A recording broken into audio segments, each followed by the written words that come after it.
अस्सलाम वालेकुम, good morning. सुबह सवेरे पाकिस्तान। और उसूल पसंदी की जब हम बात करते हैं तो अपने उसूलों पर कायम रहने की भी बात करते हैं। बहुत कम ऐसे लोग आपको मिलते हैं जो कि सही और दुरुस्त किस्म के असूल अपनी ज़िंदगी में वज़ा कर लेते हैं और उनके ऊपर फिर कायम भी रहते हैं। कई दफ़ा कहते हैं कि बहुत ज़्यादा हर धर्म में ऐसे लोग होते हैं जो उसूल पसंदी कर रहे होते हैं या मुफ्त में कुछ इस किस्म के उन्होंने अपने रूल्स अपनी ज़िंदगी में बनाए होते हैं जिनको वो फॉलो करते रहते हैं और सब लोगों को वो फिर पुश भी करते हैं कि उनके रूल्स के मुताबिक आप ज़िंदगी गुजारें।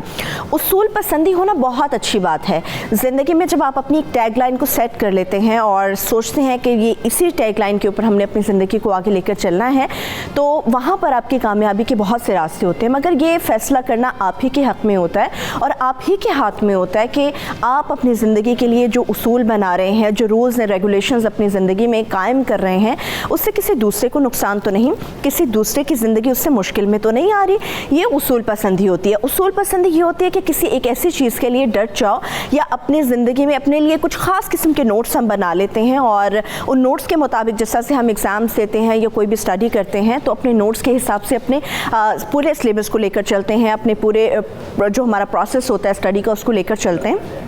इसी तरह से ज़िंदगी में उसूल होते हैं और उसूल वज़ा करने का तरीका ये होता है कि वो दुरुस्त होने चाहिए, आपकी ज़िंदगी में रोज़ाना की बुनियाद पे आपके काम आने चाहिए और सबसे बड़ी बात ये कि आपके उसूलों की वजह से किसी दूसरे की ज़िंदगी इफ़ेक्ट नहीं होनी चाहिए। जैसे बहुत सारे पेरेंट्स हैं अपनी ज़िंदगी में बड़े सख्त किस्म के रूल्स बना लेते हैं, यकीनन होने चाहिए। बच्चों की दुरुस्तगी के लिए, उनके फ्यूचर के लिए आपको सख्त किस्म के रूल्स फॉलो करने पड़ते हैं और कराने भी पड़ते हैं। मगर ये नहीं होना चाहिए कि आपके बच्चों का सांस ही, उनका दम ही घुटना शुरू हो जाए, इस किस्म के रूल्स आप बना लें। और कभी ऐसा नहीं होता कि जो रूल्स आप अपने लिए बनाते हैं वो आपके बच्चे या आपके फैमिली या आपके आसपास के लोग भी उनको फॉलो करें और उनको भी वो उतने ही अच्छे लग रहे हो जितने कि आपको अच्छे लग रहे हो। तो उसूल पसंदी होना बहुत अच्छी बात है। ये अपने अंदर सिर्फ को वज़ा करें और ज़रूर उसूल पसंदी बनाएं, उसूल का सामना करें, उसूल अपने लिए वज़ा कर लें, मगर ऐसे उसूल होने चाहिए जिसमें थोड़ी बहुत लचक का मुज़ाहरा भी आप कर सकें। और बड़ी अफसोस की बात है कि हमें अपनी ज़िंदगी में बहुत सारे ऐसे केसेस और ख़ास तौर पर मीडिया पे, टीवी पे, हमें अपनी टीवी स्क्रीन्स के ऊपर न्यूज़ खबरें जब चल रही होती हैं तो बहुत सारे ऐसे केसेस जो दिल दहला देते हैं। आप अपने घर में बैठे होते हैं, आपकी आंखों में आंसू आ जाते हैं वो कैफियत देख के कि दो शख्स हैं, एक औरत है, एक मर्द है और बच्चे उस चक्की में पिस रहे होते हैं।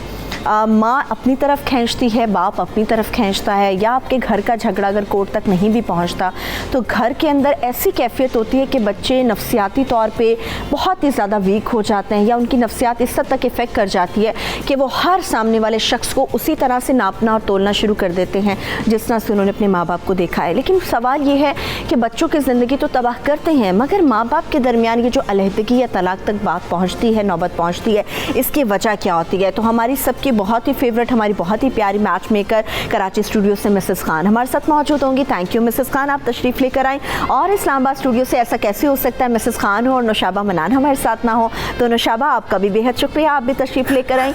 मगर कानून की जब हम बात करेंगे कि कानून इस हवाले से क्या कहता है या कोर्ट में किस किस्म के मनाजिर हमें देखने को मिलते हैं, कितने केसेस रिपोर्ट होते हैं, तो बहुत ही प्यारी हमारी फातिमा खान भी हमारे साथ मौजूद होंगी। थैंक यू फातिमा, आपने भी हमें ज्वाइन किया। फातिमा, माँ बाप की अलहदगी के हवाले से, तलाक के हवाले से तो हम बात करेंगे, मगर कानून क्या कहता है और कोर्ट के अंदर जब ये मामला पहुँचते हैं तो वहाँ पर क्या मनाजिर होते हैं? कितनी बड़ी तादाद में माँ बाप के दरमियान जो अलहदगी होती है इसके केसेस कोर्ट तक पहुँचते हैं? थैंक यू सो मच जी शो में इनवाइट करने के लिए। देखिए, केसेस तो यूजुअल ये तो नॉर्मल रूटीन के केसेस हैं और सबसे ज़्यादा जो है वो यही आजकल के मैटर्स जो हैं वो सबसे ज़्यादा इन्हीं टॉपिक्स के ऊपर आते हैं। डिवोर्स, खुला मैटर्स बहुत ज़्यादा है क्योंकि आपको पता है कि डिवोर्स और खुला का रेट बहुत ज़्यादा दिन ब दिन बढ़ता चला जा रहा है। हम काफ़ी प्रोग्राम्स में इस चीज़ को डिस्कस भी कर चुके हैं। इंटॉलरेंस के ऊपर भी हमने प्रोग्राम किया था कि जिसकी वजह से ये इश्यूज़ ज़्यादा जो है वो देखे जाते हैं। कोर्ट में भी जब तलाक या खुला का कोई केस आता है उसके उसके फ़ौरन बाद कस्टडी मैटर्स जो है वो आ जाते हैं क्योंकि बच्चों का जो है वो सबसे ज़्यादा मेन इशू होता है। बच्चे सबसे ज़्यादा इफ़ेक्ट होते हैं। तो कस्टडी मैटर्स नो डाउट काफ़ी इसका रेट है और रूटीन में हम इन चीज़ों को देखते हैं। कानून इसमें अगर आप कहती हैं तो मैं भी डिस्कस कर लेती हूँ कि कानून भी इसके ऊपर प्रॉपर हमारे पास मौजूद है। उसमें अगर हम देखें तो हमारे पास गार्डियन एंड वार्ड एक्ट है, तो उसको हम फॉलो करते हैं बच्चों की कस्टडी के लिए। जब भी कोई डिवोर्स होती है या खुला होती है, बच्चे जिसके साथ भी हों, जिस भी पेरेंट के साथ हों, आइदर इट्स वाइफ और हस्बैंड, तो वो उन्हीं के साथ ही रहते हैं। लेकिन अगर दूसरे स्पाउस जिसके पास कस्टडी ना हो, वो कस्टडी लेना चाहे, तो वो कोर्ट में आके अप्लाई करते हैं और रिक्वेस्ट करते हैं कि उनको कस्टडी प्रोवाइड की जाए। मोस्टली केसेस में मदर्स को प्रेफरेंस दी जाती है on the basis of the welfare of child. तो मैं यहाँ पे एक चीज़ पिन पॉइंट करना चाहूँगी कि सबसे मेजर चीज़ जो इन केसेस में होती है वो वेलफेयर ऑफ चाइल्ड देखी जाती है, कि बच्चे की जो है वो बेहतरी किस पेरेंट के साथ है कि जिनको कस्टडी दी जाए। ये सबसे ज़्यादा इंपॉर्टेंट पॉइंट होता है। फिर उसके बाद और चीज़ें देखी जाती हैं। तो अगर कोई भी चीज़ या पर्सनल लॉ का कोई भी लॉ जो है वो in contradiction with welfare of child होगा, तो welfare of child would prevail. जी ठीक है। अच्छा मिसेस खान, मुझे आप ये बताएं कि हर घर में झगड़े होते हैं और मियाँ बीवी के दरमियान झगड़ा होता है। जब वो माँ बाप बन जाते हैं, वालिदैन बन जाते हैं, तब भी उनके दरमियान झगड़े होते हैं। छोटे मोटे झगड़े हर रिश्ते के अंदर होते हैं, इसी तरह मियाँ बीवी के रिश्ते में भी होते हैं। मगर ऐसे कौन से झगड़े होते हैं आपके घर के, घरेलू झगड़े ऐसे कौन से होते हैं कि नौबत यहाँ तक पहुँचती है कि बात अलहदगी पर चली जाती है या फिर तलाक पर जाकर ख़त्म हो जाती है? देखें बेटा, पहले ये होता था बिस्मिल्लाहिर्रहमानिर्रहीम कि औरत को शुरू से सिखाया जाता था कि अपनी ज़ुबान को ज़्यादा मत इस्तेमाल करो, अपनी लल्लो मत चलाओ, अपनी ज़ुबान को कंट्रोल में रखो। अगर औरत ज़रा अपनी ज़ुबान को कंट्रोल में रखेगी तो ये चीज़ें ज़्यादा नहीं बढ़ेंगी। ये चीज़ें बढ़ती इधर जब औरत मुंह ज़ोर हो जाती है, जब औरत सास पर भी या शौहर पर डोमिनेट करने की बहुत कोशिश करती है। आजकल ये मैंने देखा है कि हमें बताया जाता था शौहर आया है, उसके जूते तरीके से रखे जाए, उसके कपड़े तरीके से, गरम रोटी तवा चढ़ा हुआ हो कि आप रोटी, उसको सालन बना हुआ हो, तवा चढ़ा हो ताकि आप गरम गरम रोटी भी उसको बना कर दें। ये क्या बात है, मैं रोटी नहीं पकाऊंगी, मैं ये नहीं करूंगी, शादी क्यों की थी? अगर if you are not capable of doing this, then you better don't get married. If you're not capable of taking care of your children, don't get married. You have to bear everything. Until and unless you learn all these manners, you should not get married.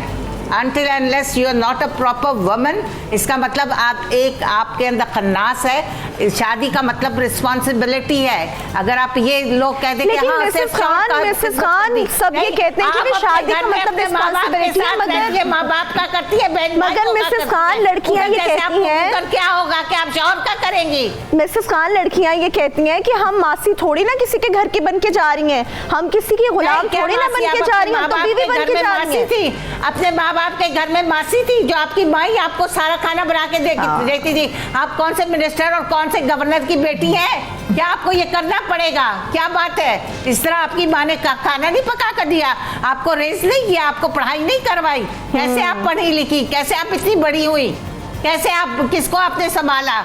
कौन खाना पकाता था? कौन कमा के लाता था? वही rules apply होंगे आपके घर में भी। आप कैसे चौधरानी बन के बैठेंगी और कहेंगी मैं सिर्फ शौहर का करूंगी? क्यों भाई? Then you should get out of the house. You have no right to stay in that house. सही। अच्छा, लड़की को समझना, सोचना चाहिए और मुंह बंद करके रखो शौहरों के सामने। बहुत मुंह चला रही औरतें, चाहे गरीब घर की हो, चाहे ऊंचे घर की हो, चाहे मिडिल क्लास के घर की हो। You should not open your mouth unnecessarily. सुबह सवेरे पाकिस्तान, सुबह सवेरे पाकिस्तान। देखिए मिसेस खान, ठीक है, आपकी बात बिल्कुल बचा, आपने बिल्कुल ठीक बात की, मैं उससे एग्री करूंगी। मगर हर मामले में खातून की गलती नहीं होती। अगर तलाक तक बात पहुंचती है, अलहदगी तक पहुंचती है, नौशाबा आजकल तो क्या होती है? आजकल टीवी देख कर ऊंचा ऊंचा मुंह खोलती हैं। आजकल मैंने देखा हमारी मासी किस तरह अपने नौकर, अपने शौहर से बात करती है। मैंने देखी हमारी मासी हमारे कुक को वो कैसे सुनाकर चली जाती है। शौहर बेचारा चुप सुन रहा होता है, वो इतनी लो क्लास। मिसेस खान, वो हो सकता है आपके सामने शौहर चुप करके सुन रहा हो, घर जाके खूब क्लास लेता होगा अपनी बीवी की वो। अच्छा नौशाबा, माना गया औरत भाग जाती है। अगर तुम मुझसे स्टोरी सुनो तो मैं चलिए नौशाबा की राय भी मिसेस खान ले लेते हैं। नौशाबा, देखिए गलती किसी की भी हो, उसमें लड़की की गलती हो या फिर आदमी की गलती हो, माँ बाप के दरमियान अलहदगी या तलाक अगर हो जाती है तो सबसे ज्यादा इफेक्ट होते हैं उनके बच्चे। फिर हर शख्स में, हर औरत में अपनी माँ को देख रहे होते हैं, हर मर्द में अपने बाप को देख रहे होते हैं, तो उनकी नफ्सियात पर कितना असर पड़ता है इस सारी सूरत हाल का? जी बिस्मिल्लाहिर्रहमानिर्रहीम, शुक्रिया सरवत आपके मदद करने का। हमारी बहुत रिस्पेक्टफुल मिसेस खान को सलाम, और बिल्कुल रिस्पेक्ट करते हैं, हर एक की राय अपनी है। हम एक 3D इमेज, फिर मैंने आपसे कहा कि हमारे लिए जेंडर से निकल कर हमारे पास जब मैरिटल डिस्कॉर्ड या सेपरेशन या डिवोर्स का रेशो जिस हद तक बढ़ गया है, सबसे ज़्यादा केसेस जिधर अभी तो ख़ासकर हमारे जो इसके कैपिटल में भी आप देखें तो 3 में से 1 डिवोर्स या सेपरेशन का केस आ रहा है। एक तो ये इसके रीज़न एक रीज़न नहीं है, ना तो किसी एक खातून की बदज़बानी इसका रीज़न हो सकती है, इसके बहुत ज़्यादा वसी अब जो है वो रीज़न्स हैं, और इसमें हम किसी एक को भी ब्लेम नहीं कर सकते कि अगर औरत ज़बान चलाती है तो मर्द के हाथ चलते हैं। हमारे पास बच्चियाँ बहुत ज़्यादा इंजर्ड और बुरी हालत में भी आती हैं, तो इसलिए हम किसी एक को ब्लेम गेम पर नहीं जाते। इसमें एक चीज़ मैं आपको बताऊँगी बच्चों को लेकर, देखें जो सबसे ज़्यादा इंपॉर्टेंट है, जो हमारा फोकस होना चाहिए, जो हमारे पिलर्स हैं सोसाइटी के, वो किस तरह इफेक्ट होते हैं सेपरेशन से या डिवोर्स से। बिल्कुल सेल्फ एस्टीम उनकी हर्ट होती है, आइसोलेशन का शिकार हो जाते हैं, उनमें एंगर आ जाता है, इमोशनली भी सफ़र कर रहे होते हैं और फिजिकली भी सफ़र करते हैं। लेकिन सरवत मैं आपको एक बात आपके चैनल के तवस्सुत से बहुत इंपॉर्टेंट बताना चाहूँगी। वो बात ये है कि हमारे पास जब केसेस बच्चों के डिप्रेशन या एंग्जाइटी की तरफ बच्चा चला जाता है, जब वो आते हैं तो ज़्यादा जो बच्चे हैं वो उन पेरेंट्स के जिनकी डिवोर्स या सेपरेशन हो गई हुई है, 2 साल के अंदर बच्चा या उसका ब्रेन उसको अडॉप्ट कर लेता है, उस चेंज को एक्सेप्ट कर लेता है। लेकिन सबसे ज़्यादा जो हार्मफुल है जो बच्चों के लिए, जो आगे ज़िंदगी में सोसाइटी के लिए भी हार्मफुल, वो बच्चे हैं जो बड़े होकर जो कॉन्फ्लिक्टेड पेरेंट्स हैं, लाइक घर में हर तरफ की बदज़बानी जो माँ की देख रहे हैं या वालिद की देख रहे हैं, नोक झोंक जो ये देखते हैं, वो मोहब्बत करना ही नहीं सीख सकते, वो रिस्पेक्ट करना नहीं सीख सकते। वो जब बड़े होते हैं उनका वो ट्रस्ट लेवल ही नहीं होता, और जब वो अपनी ज़िंदगी में भी आते हैं तो वो प्रैक्टिकल लाइफ में तो वही मॉडलिंग कर रहे होते हैं। तो मेरे ख्याल में जो कॉन्फ्लिक्टेड पेरेंट्स हैं वो ज़्यादा हार्मफुल हैं बनिस्बत उन पेरेंट्स के जो डिसीजन ले लेते हैं अपनी ज़िंदगी के बारे में कि किसी भी वजह से। पहली बात तो हम इसको, इस्लाम ने भी इसको मना किया, लेकिन देखिए मैं हमारे पास जो मैं आपको अपना एक्सपीरियंस बताऊंगी कि हॉस्पिटल के अंदर एक केस बच्चे का आया था 8 साल का, जिस बच्चे को फिट्स आते थे नॉन एपिलेप्टिक, यूजली खवातीन में आते हैं कन्वर्जन डिसऑर्डर के केसेस। वो बच्चा पहली बार आया तो हमने उसकी फैमिली, मदर और फादर में डिवोर्स हो गई हुई थी तकरीबन 4 साल से। ओके।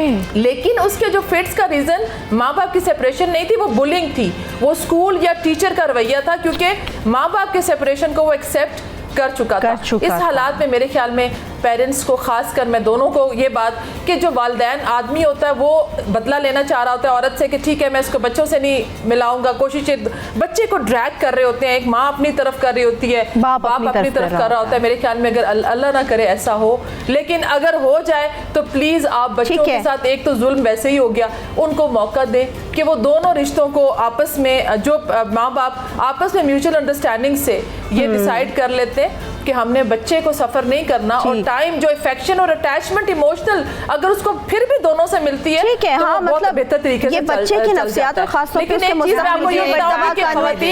आपकी सबकी तरफ आऊंगी मेरे साथ इस वक्त कॉलर मौजूद हैं शफीक, उनसे मैं पहले बात कर लेती हूँ। जी मेरे भाई शफीक, क्या बात करना चाहेंगे आप? अस्सलाम वालेकुम। जी वालेकुम अस्सलाम। मुझे मिसेस खान से मशवरा चाहिए। असल में मेरी शादी को 10 साल हो गए हैं जी। तो मेरी 3 बेटियां हैं और एक बेटा है। मैं इस्लामाबाद में, वैसे तो मेरा शहर खाने वाला है, यहीं का मैं रहायशी हूँ जी जी, और इस्लामाबाद में बिल्डिंग मेंटेनेंस का काम करता हूँ मैं। ठीक है। तो पिछले 10 साल से मैं अपनी वाइफ को यानी कि समझा रहा हूँ, और कभी कोऑपरेट करती हैं कभी नहीं करती हैं, और मुझे बार बार अपने मैके में जाना, और मेरी फैमिली के साथ भी यानी कि सही नहीं रहती हैं। भाई छोटा है उसके साथ यानी कि उसका कुछ वो है, और भी दीगर लोगों मना करता हूँ, लेकिन वो इस चीज से बात नहीं आ रही है ना। मेरे भाई आपके दरमियान झगड़े भी इसी वजह से होते रहते हैं? जी झगड़ा इसी नौयत का होता है। आप बुली करते हैं उसको ज्यादा? जी उसको प्रेफर भी देता हूँ। निगलेक्ट करें आप, उनको टोटली निगलेक्ट करें, पैसे दें, बच्चियों को पैसे दें, उनकी जायज ख्वाहिशात तक, उनको ज्यादा बुली ना करें, बीवी के साथ राब्ता बिल्कुल ना करें। अगर ऐसी थिक हेडेड वुमेन होती हैं हमारे पास बिल्कुल जाहिल औरतें, पढ़ी लिखी जाहिल भी होती है। आप बीवी को बिल्कुल डीलिफ्ट कर दे, सिर्फ बच्चों पर फोकस करे, बेटियों पर फोकस करे और उनका खर्चा दे और उनको समझाए कि बेटा तुमने पढ़ना है और तुम देखो, यू आर द बेस्ट जज, you now you decide whether your father. लड़कियां बड़ी सेंसिटिव होती हैं, वो बाप की तरफ झुकाव ज्यादा होता है, they will ultimately you will be the winner. मेरे भाई आप परेशान ना हो, इस मशवरे पे अमल भी करें, मगर इसके साथ साथ मिसेस खान आपने जो मशवरा दिया मेरे भाई शफीक को, लेकिन अगर वो बाप के पास बच्चे अकेले रहेंगे, वो तो सारा दिन काम पे चले जाते हैं, बच्चों को लुक आफ्टर कौन करेगा, बेटियों की तरबियत कौन करेगा, बेटे को कौन देखेगा, ये तो बड़ा मुश्किल काम होगा एक आदमी के लिए। बीवी को जरा सा कोई जाकर समझाए, उसके माँ बाप ने उसका घर बिगाड़ दिया, उसके घर वालों ने, उसके भाई वगैरह उसको घर ले जाएं और कहें ये अब तुम्हारा मुकाम है, यहाँ रहो, तुम इधर से हमारे घर में नहीं आओ। माँ बाप रोके कि हमारे घर में खुशी खुशी आना है। जो माँ बाप पहले कहते थे ना, तुम्हारे उस घर से जनाजा, ये नहीं कहते थे कि तुम उधर मार खाओ, मतलब ये होता था कि थोड़ी सख्ती सह लो। हाँ। अब सख्ती सहोगी, औलाद जवान होगी, तुम्हें पता नहीं कितना घुमाएगी। मेरे बाप ने 2 शादियां की थी, मेरी माँ पता नहीं कितने हज और कितना अमेरिका कनाडा घूम के आई, और ऐसी शादी लगती थी जैसे अभी गांव से आई है। तुम लोग जरा सब्र करना तो सीखो, ऐश करोगे, ये औलाद ही ऐश करवाएगी, बाप के साथ रहो। खुदारा बापों को शौहरों से अलहदगी ना लो, भाइयों के झूठे बर्तन खिलाओगी, अपनी माँ के घर जाके टुकड़े झूठे, ना वो पढ़ सकेंगे ना लिख सकेंगे, कम से कम अपने बाप के घर में। हाँ, समझने की जरूरत है। आप अपने घर में तो बैठी हो, थोड़ी सी तकलीफ सह लो, क्यों नहीं, वो उसके बाप का घर है, उसकी सारे राइट से बच्चों के। आप अपने माँ के घर में भाभीियों के सामने थोड़ी तकलीफ, बिल्कुल ये बात आपकी सही है मिसेस खान, आप अपने मैके चले जाएं तो वहाँ पे भाभियां भी होती हैं, अपने शौहर के घर पर रहें तो वो भी आपका घर होता है। माँ भी अंदर जलती है कि ये चली जाए, माँ भी दुखी होती है, माँ होती है ना, माँ क्या कहेगी मिसेस खान। अच्छा फातिमा, वो भी फिर ऊपर ले दिल से कर रही होती है। हाँ, माँ तो माँ होती है मिसेस खान, वो जबरदस्ती अपनी बेटी को घर से नहीं निकाल सकती, वो तो एक माँ का दिल है जो मोम रहता है हमेशा। प्रेशर होता है, बच्चों का प्रेशर, बेटों का प्रेशर होता है, भाभीियों का प्रेशर होता है, वो जल के अंदर से कुड़ के वो वैसे ही मर जाती कि ये मेरे लिए बेटी मुसीबत। चाहे बेटा तुम आधी रोटी खा रही हो, हम इधर से तुम्हें जो कुछ होगा दे देंगे, लेकिन अपने घर में जाओ। सुबह सवेरे पाकिस्तान, सुबह सवेरे पाकिस्तान। फातिमा मुझे ये बताएं, आपने ये बात की कि जो कोर्ट में केसेस आते हैं बच्चों की वेलफेयर को मद्देनजर रखते हुए वो फिर फैसला तब किया जाता है कि वो माँ के पास रहेंगे या बाप के पास रहेंगे। अक्सर हम केसेस में देखते हैं कि बच्चे माँ के पास चले जाते हैं, शायद इसलिए कि वो बहुत छोटे होते हैं, मगर माँ अच्छे तरीके से अर्न नहीं कर पाती, या अक्सर हाउसवाइफ्स होती हैं वो अपने बच्चों को लुक आफ्टर कैसे करती हैं, और वहाँ पर जो बच्चों की हमें एक साइकी देखने को मिलती है, बच्चों का एक रवैया देखने को मिलता है, उसमें कौन कौन सी चीज़ें कोर्ट अपने नज़र में रखता है, रूल्स में रखता है कि जी इन चीज़ों को फॉलो किया जाएगा और ये फिर बच्चे बाप के पास भी जा सकते हैं। देखिए, मैंने जिस तरह से अभी पहले कहा है कि सबसे ज़्यादा इम्पॉर्टेंट चीज़ इस केसेस में अभी जिस तरह से मिसेस खान कह रही हैं कि कॉम्प्रोमाइज़ ख़वातीन की तरफ से या सेपरेशन हो जाती है। हमारा टॉपिक जब सेपरेशन के बाद का टॉपिक है कि कस्टडी मैटर्स में बच्चों के साथ बच्चों के ऊपर क्या असर पड़ता है, ठीक है। तो उस सूरत में अगर माँ के पास जैसे मैंने पहले बताया कि अगर कस्टडी होगी तो बाप उसका हकदार है कि वो कस्टडी माँ से ले सके, और अगर बाप के पास है तो माँ भी हकदार है उतनी ही कि वो कस्टडी ले सके। राइट दोनों के पास है, लेकिन बात वहां से शुरू होती है कि जब भी अलहदगी होती है तो जिसके पास भी कस्टडी होगी तो दूसरा बंदा या दूसरा स्पाउस, वाइफ या हस्बैंड वो कोर्ट से मांगती है कस्टडी। ठीक, उसके बाद होता यह है कि वेलफेयर ऑफ चाइल्ड देखी जाती है, उसकी एज भी देखी जाती है, उसका सेक्स और रिलीजन भी देखा जाता है। ये सारे इंपॉर्टेंट पॉइंट्स हैं to give a custody to any parent. लेकिन सबसे ज़्यादा इसमें वेलफेयर ऑफ चाइल्ड देखी जाती है और एज। अगर तो बच्चे की एज कम है, 7 साल से कम है, इस्लामिकली देखा जाए तो ये हिजानत के अंडर आता है। 7 साल की एज होती है बच्चे की, लड़के की, और लड़की की एज ऑफ प्यूबर्टी होती है जब तक कि वो अपनी माँ के साथ रह सकते हैं। लेकिन पाकिस्तानी लॉ जो है वो 18 ईयर्स तक इसको, लेकिन डिफरेंट प्रेसिडेंट्स भी हैं तो उसमें केस टू केस वेरी भी करता है, सर्कमस्टांसेस या सिचुएशंस को देखा जाता है। लेकिन सबसे इंपॉर्टेंट देखा जाता है वेलफेयर। अब वेलफेयर बच्चे की क्या है कि उसकी अच्छी तरबियत कौन कर सकता है। उसको अच्छी समझ बूझ कौन दे सकता है। देखिए हमारे यहाँ असल में होता ही है कि जब भी हस्बैंड और वाइफ की लड़ाई होती है तो उसमें सबसे ज़्यादा बच्चा इफेक्ट होता है। बच्चे को माँ की तरफ से भी, अगर वो माँ के साथ है तो वो उसकी इतनी ब्रेन वॉशिंग हो जाती है कि वो बाप को हेट करना शुरू कर देता है, और अगर वो बाप के साथ है तो माँ की तरफ, माँ के खिलाफ उसकी ब्रेन वॉशिंग होती है। तो वो एक तरह का नेगेटिविटी का कोई पोस्ट ऑफिस बन जाता है कि जिसके अंदर सारी चीजें भरना शुरू हो जाती हैं और उसकी पर्सनैलिटी बिल्कुल शैटर्ड हो जाती है। इसके मुरतब होते हैं। मेरे साथ एक कॉलर मौजूद है फातिमा, उनसे भी साथ बात कर लेते हैं। अरहम मौजूद है, अरहम से बात करेंगे। जी अरहम, मेरे भाई क्या बात करना चाहेंगे बच्चों के फ्यूचर से रिलेटेड? हाँ जी, वो मेरी उम्र 23 साल है। मैंने लव मैरिज की थी, तो फिर बाद में मुझे पता चला कि मेरी एक बेटी भी है, छोटी है, 1 साल की। तो बाद में पता चला कि उसके किसी और लड़के के साथ घूमती है। तो फिर मैंने अपने अब्बू के चले गई वो, तो फिर अब मैं यही मशवरा पूछना चाहता था कि मैं, मेरे भाई आपकी लव मैरिज थी? लव मैरिज थी आपकी? आपने खुद अपनी बेगम को देखा किसी के साथ घूमते हुए? हाँ जी, मुझे वीडियोस मिली थी। हो सकता है बहुत सी चीज़ें फेक हों, आजकल कौन सा काम है जो नहीं होता मेरे भाई। कभी भी किसी को देख के फैसला मत कीजिए। पहले आप खुद अपनी बीवी से बात कीजिए, पहला हक आपका है, आप पहले बात कीजिए, जानिए, उसको मौका दीजिए, उसको वक्त दीजिए। ज़िंदगी के फैसले इतनी जल्दी नहीं किए जाते मेरे भाई। आप एक तो लव मैरिज आपने कर ली, फिर आप ये कहते हैं माशाल्लाह अल्लाह ताला ने आपको एक बेटी की नेमत से भी नवाजा हुआ है। तो किसी भी चीज़ की तरफ जाने से पहले मैं तो आपसे ये कहूँगी कि आप कोशिश कीजिए अपनी बीवी के साथ आप खुद बात कीजिए, किसी भी वीडियो पर मत जाइए। बहुत सारे आसपास के लोग ऐसे होते हैं जो फितना फैला रहे होते हैं। तो जी जिस तरह से अभी ये बात, बहुत शुक्रिया अरहम आपने कॉल की, जिस तरह से नौशाबा बात की अरहम ने, देखिए छोटी छोटी चीज़ें हैं जो कि आपके रिश्ते को इफ़ेक्ट करती हैं, मगर बात आ जाएगी उस 1 साल की बच्ची के ऊपर, वो माँ का क्या किरदार उसके जहन में आ जाएगा सारी ज़िंदगी के लिए, या बाप को वो किस नज़र से देखना शुरू कर देगी, ये तो उसके लिए तबाह कुन होगा। अभी तो उसका जहन बनना शुरू हुआ।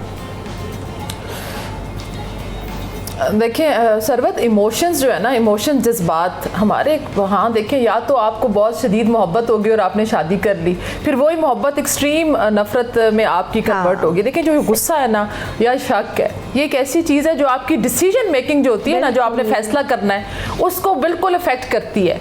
आप गुस्से की हालत में जो फैसले करते हैं, देखें इस हालत में प्लीज़ खुदारा जो लोग देख रहे हैं, कभी भी अगर आप देख रहे हैं कि हस्बैंड या वाइफ में कोई कॉन्फ्लिक्ट है, क्योंकि उसमें जज्बात जो खानदान के होते हैं, लड़की की माँ या बाप, वो भी उसको, और एट टाइम्स तो कोशिश यही होती है कि लोगों की मामला तलाक तक ना जाए, लेकिन भड़का रहे होते हैं लोग, इर्द गिर्द के लोग उकसा रहे होते हैं, और वही लड़की जब घर आ जाती है तो वही लोग कहते हैं हाँ लड़की में ज़्यादातर कसूरवार लड़की को ही ठहराया जाता है। तो ऐसी हालत में प्लीज प्रोफेशनल हेल्प लें। आपके इर्द गिर्द लेकिन अपने बच्चों का क्या करें? साइकोलॉजिस्ट है, कोई काउंसलर है, आप प्रोफेशनल हेल्प लें। और जो सबसे बड़ी बात सरवत, बच्चा जो देखें, मैं उधर ही आ रही हूँ, देखें जो बच्ची है ना वो पूरी लाइफ के लिए सफर करेगी आपके जज्बाती फैसले से। तो प्लीज आप जो अभी जिन्होंने कॉल की है, आप एक प्रोफेशनल हेल्प लें और उस बच्ची के लिए आप लोगों को सोचना चाहिए। और सेक्रीफाइस, मैं मिसेस खान से बिल्कुल एग्री करूंगी कि अगर ये रिश्ता वाहिद ऐसा रिश्ता है जिसमें लड़की को खासकर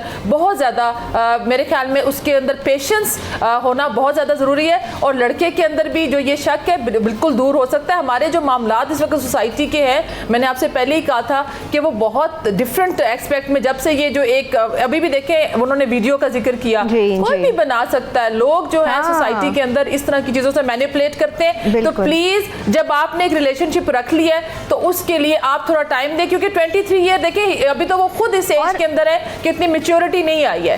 और मेरे ख्याल में आप इससे ज्यादा मोहब्बत का, नुशाबा इससे ज्यादा मोहब्बत का इजहार क्या होगा कि आपने एक शख्स से मोहब्बत की, उससे आपने शादी की और आपको अल्लाह ने उसी शख्स से औलाद भी दी। इससे बड़ी मोहब्बत की मिसाल क्या हो सकती है?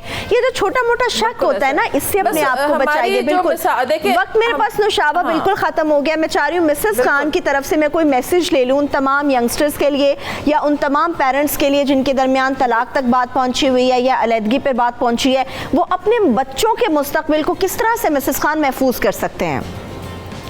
हाँ, ये बात है कि ये अपनी छोटी मोटी घरेलू जो लड़ाइयाँ हैं या उसको उससे बात करते हुए देख लिया, अरे बात ही की है ना, तो अब मर्द को इतना गुस्सा क्यों चढ़ रहा है? बात की है, अब you are living in a civilised world, जो कि आगे तक पहुंच गई है। तो इन छोटी छोटी बातों के पीछे आप लड़ते हैं, अपने घर में बदमज़गी करते हैं। खुदा के लिए इस सब चीज़ों में से निकल जाएं, अपने घर को सेव करें। अगर कोई बात बुरी लग रही है, मिल बैठकर आप लोग उसका कोई हल निकालें और लड़ाई झगड़ा बिल्कुल नहीं, बिकॉज ये बच्चों पर इफेक्ट करता है। वो ना पढ़ सकेंगे, ना आगे बढ़ सकेंगे। There be a liability on this. हमारे मुल्क के ऊपर आ गई मुसीबतें, आ गई हुई है, आ गई कश्मीर का मसला, आ गई पानी का मसला, दहशतगर्दी, सब फसलें खराब, हम सब बर्बाद हो रहे हैं। हमारे टैक्स दें, सब लोग टैक्स दें। हाँ बिल्कुल मिसेस खान, ये तो वो मसाइल हैं जिनका सामना हम सब लोगों को है। जी मिसेस खान, इन मसाइल का सामना तो है, हम सब लोगों को है, हम सब ने लड़ना है। मगर सबसे पहले उन मसलों से लड़िए, उस शख्स से लड़िए जो आपके जहन में है, उस मसले से लड़िए जो आपके घर में मौजूद है, ताकि आप अपना घर बचा सकें, औरत को फ्रीडम दे दें, थोड़ा सा वो कहीं नहीं जाने लगी, मुस्तकबिल को बचा सके। बहुत शुक्रिया, बिल्कुल बहुत शुक्रिया। थैंक यू मिसेस खान, आपके वक्त का। नौशाबा मनान, आपका भी बेहद शुक्रिया। फातिमा खान, आपका भी बेहद शुक्रिया।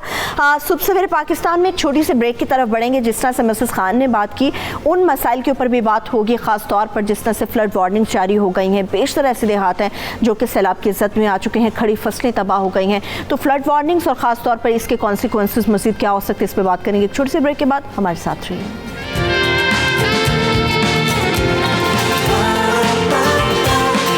सुबह सवेरे पाकिस्तान,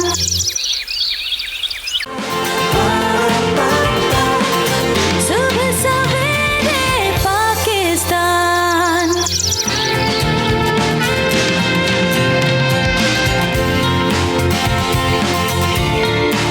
वेलकम बैक। जिस तरह से हम बात कर रहे थे कि सैलाबी सूरत हाल के ऊपर ख़ास तौर पर बात होगी और इस सैलाब से निमटने वाले, यहाँ पर तमाम लोगों को बचाने वाले, ये तमाम लोग हमारे हीरोज़ होते हैं। इस वक्त जो सैलाबी सूरत हाल का सामना है मुख्तलिफ इलाकों में, मुख्तलिफ ज़िलों में है और लोग अपने जानवरों के साथ, अपने घर वालों के साथ, बहुत सारे ऐसे हिस्से जहाँ पर महसूर हैं।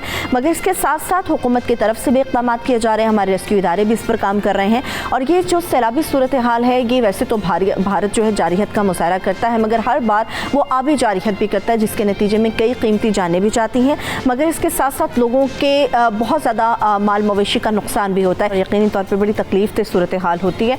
मगर इसमें तमाम लोगों को रेस्क्यू किस तरह से किया जा रहा है, NDMA की तरफ से क्या हिफाजती इंतजाम किए गए हैं, इस सारी सूरत हाल पर बात करने के लिए हमारे साथ इस्लामाबाद से तर्जुमान NDMA ब्रिगेडियर मुख्तार अहमद साहब मौजूद होंगे। ब्रिगेडियर साहब, आपके वक्त का बेहद शुक्रिया। मगर इसके साथ साथ स्टूडियोज़ में हमें head of operation rescue Punjab Ayaz Aslam साहब भी ज्वाइन कर चुके हैं। बहुत शुक्रिया अयाज साहब आपका। इसके साथ साथ हमारे नुमाइंदे हैं फ़हीम अमीन, जिन्होंने उनसे भी बात करेंगे कि वो इस वक्त कहाँ पर मौजूद हैं, वहाँ पर सैलाब की क्या सूरत हाल है। अच्छा फ़हीम, मुझे आप सबसे पहले ये बताइए, आप किस जगह पर मौजूद हैं, वहाँ पर कितनी बड़ी तादाद में लोग जो हैं महसूर हैं, रिहायशी कितने हैं और अब तक कितना नुकसान हो चुका है वहाँ पर?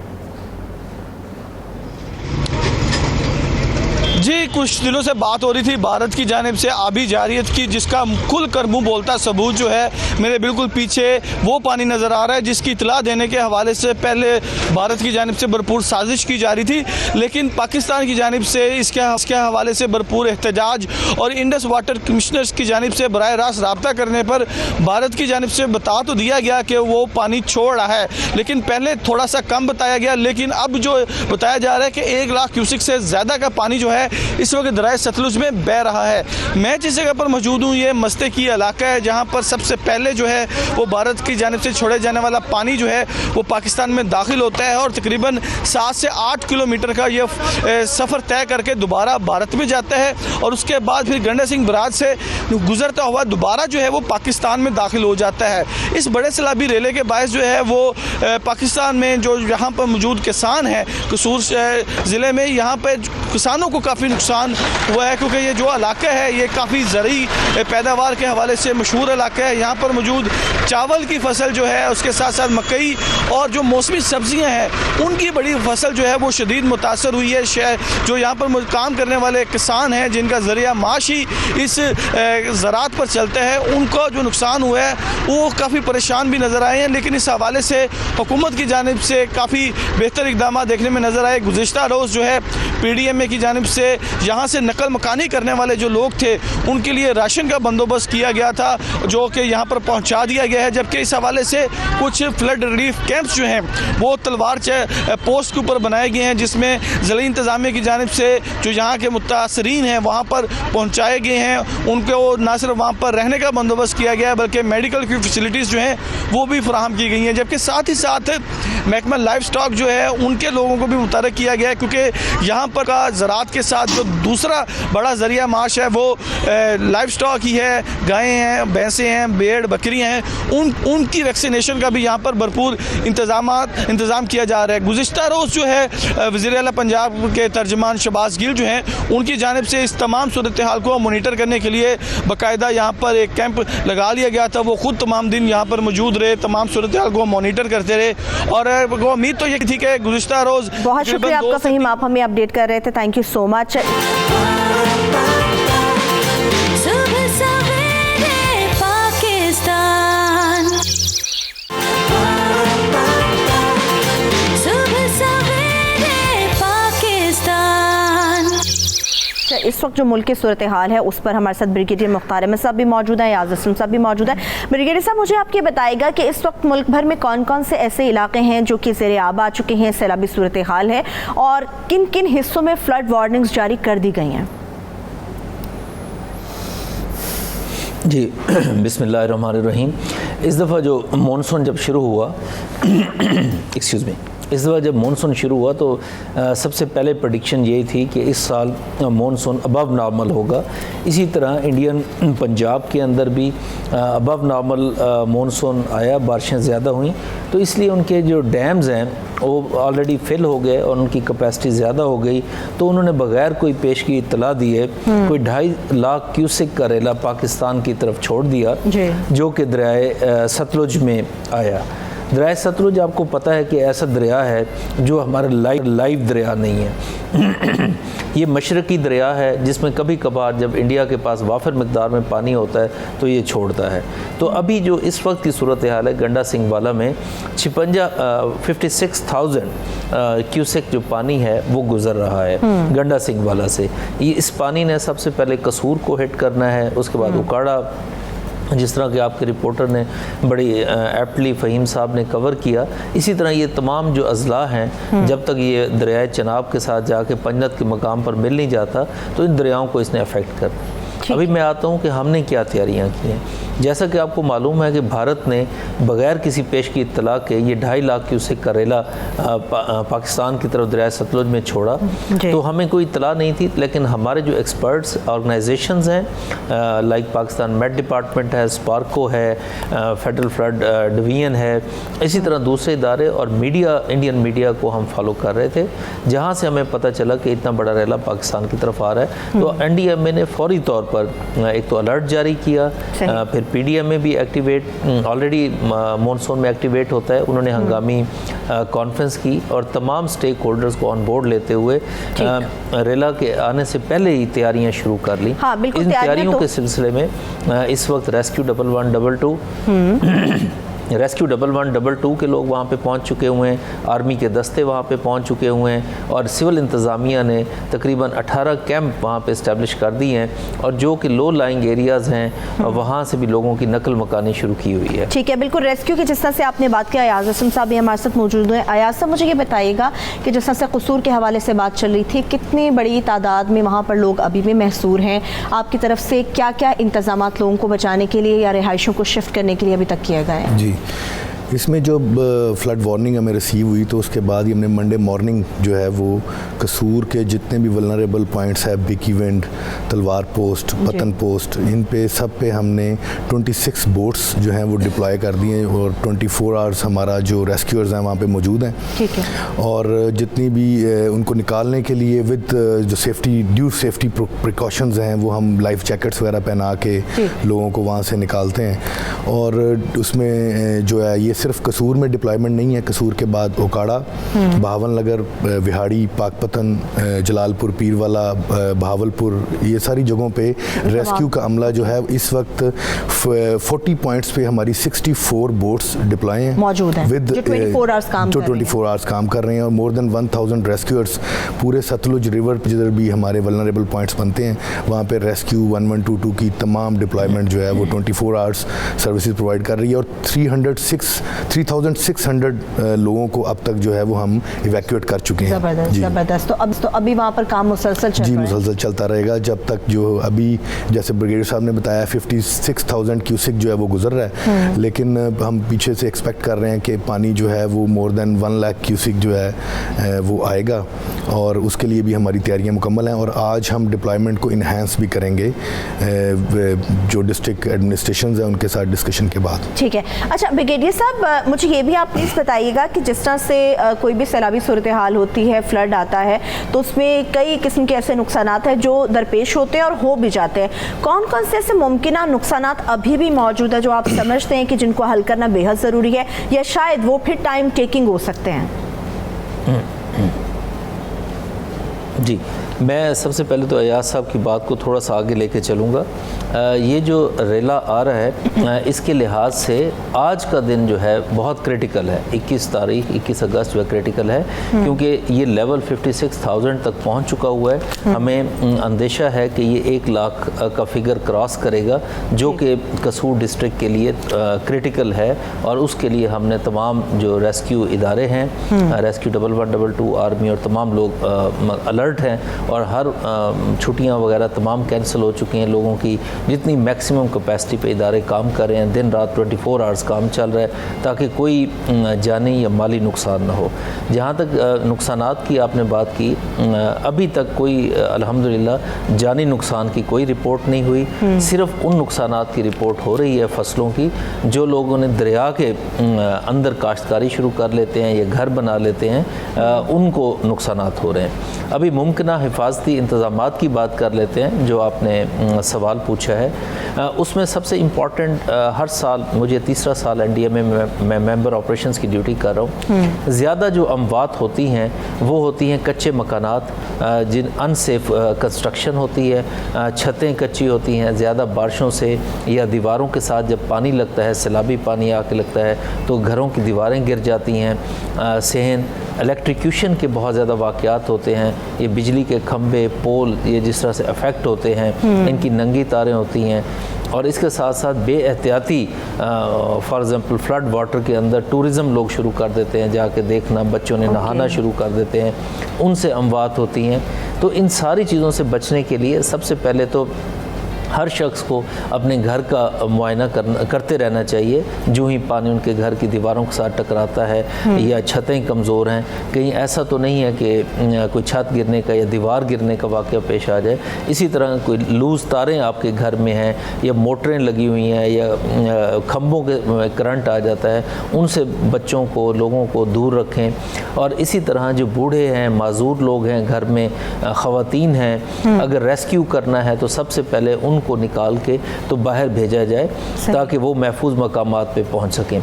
सबसे इम्पॉर्टेंट जो चीज़ है, ये जो हमारे लाइव रिवर नहीं होते जिस तरह सतलुज है जिसमें 24/7 पानी नहीं चलता, तो लोग इसमें आबादकारी कर लेते हैं। जब आर्मी के इदारे और जब रेस्क्यू के इदारे उनको जाके इनखला के लिए रिक्वेस्ट करते हैं तो वो लोग जनरली रेजिस्ट करते हैं कि जब तक पानी का रेला देख न लें तो वो कहते हैं कि जी अभी तो पानी नहीं आया तो अभी हम इनखला नहीं करेंगे।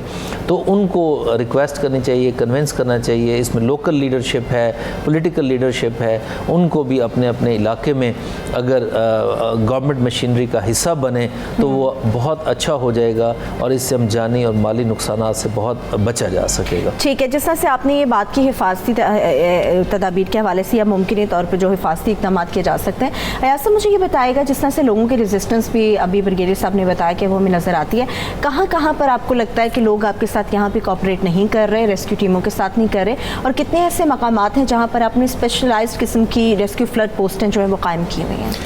जी, इसमें जो हमारी जो जितनी भी डिप्लॉयमेंट है, ये वो डिप्लॉयमेंट तो चल होती है रेस्क्यू की, बोट ऑपरेशन पे हम करके लोगों को निकालते हैं, लेकिन जो बिफोर टाइम जो डिस्ट्रिक्ट गवर्नमेंट और पुलिस और जितने भी इदारे हैं वो मल्टीपल टाइम्स जो ये लोगों को ये बावर कराते हैं कि आप लोग इस अपनी जो इवैक्यूएट करें उस जगह से, ताकि पानी जो है आने से पहले उनको महफूज मकामात पे पहुंचाया जा सके।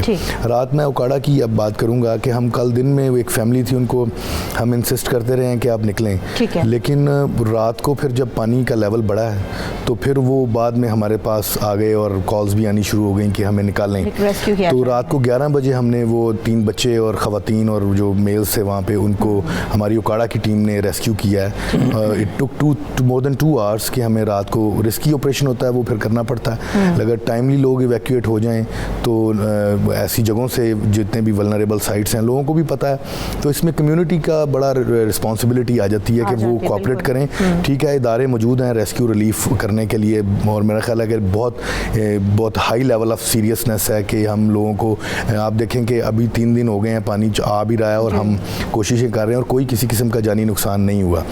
तो लोग इसमें अगर कोऑपरेट करें, टाइमली इवैक्यूएट करें और एक रिस्पॉन्सिबिलिटी अपनी कोऑपरेशन शो करें, तो डेफिनेटली ये जो कुदरती आफात होती हैं इनसे बचने के लिए जो है वो इंतजाम किए जाते हैं, और लोग मुकम्मल ताउन करें तो बड़ा आसान, हमारे लिए ऑपरेशन करना भी आसान हो जाता है। रेस्क्यू वाले अपना काम कर रहे होते हैं, मगर आवाम की भी अपनी जिम्मेदारी बनती है कि कोऑपरेट करें इनके साथ, और अपनी रिस्पॉन्सिबिलिटी समझते हुए इनके साथ कोऑपरेट करते हुए खुद को भी रेस्क्यू करें और अपने दीगर होने वाले जानी और माली नुकसान से भी बच सकते हैं। अयाज साहब, बेहद शुक्रिया आप यहाँ पर तशरीफ़ लेके आए। ब्रिगेडियर मुख्तार साहब, आपका भी बेहद शुक्रिया। अभी मुझे सुबह सवेर पाकिस्तान में थोड़ी सी ब्रेक की तरफ बढ़ना होगा, ब्रेक से वापस आएंगे और भी बहुत सारे ऐसे मामला हैं जिन पर बात करना अभी बाकी है। हमारे साथ रहिए।